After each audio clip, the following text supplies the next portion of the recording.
ভয়ঙ্কর ষড়যন্ত্রের শিকার হলো কুসুম।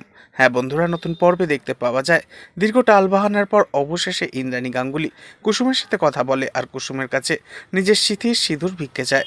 তবে হসপিটালে নিজের শ্বশুরমশাইকে দেখতে এসে কুসুম তো একেবারে কান্নায় ভেঙে পড়ে। অনুশ্রী এবং দেবীমা মিলে যখন পুজোর ব্রত পালনে ব্যস্ত, ঠিক সেই মুহূর্তে হঠাৎ হসপিটালের ডাক্তার বলে রোগীর প্রাণ বাঁচাতে অপারেশন করাটা এই মুহূর্তে ভীষণ জরুরি, তবে সেটাতে রিস্কও রয়েছে, তাই বন্ড পেপারে ইমিডিয়েট সই করতে হবে। কুসুম তো এরপর চিন্তায় পড়ে যায়। কাকিমণিকে পেপারে সই করতে বললে কাকিমণি কুসুমকে বলে, তোমার কি মাথা টাথা খারাপ? একেই তো অবস্থা তো খারাপ, যে কোনো সময় দাদার টপকে যেতে পারে, তাই আমি সইটই করতে পারবো না।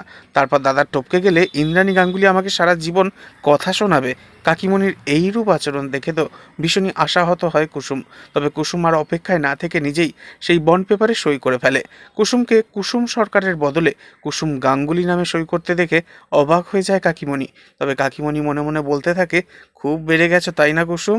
এই কথাটা তো এবার আমি দিদিকে বলবো, আর তারপর যদি দাদার অপারেশন রুমে কিছু একটা হয়ে যায়, তাহলে আমি দিদিকে দিয়েই তোমাকে এমন শাস্তি দেয়াবো যা তুমি সারা জীবন মনে রেখে দেবে। খুব শখ না গাঙ্গুলি বাড়ির বউ হওয়ার?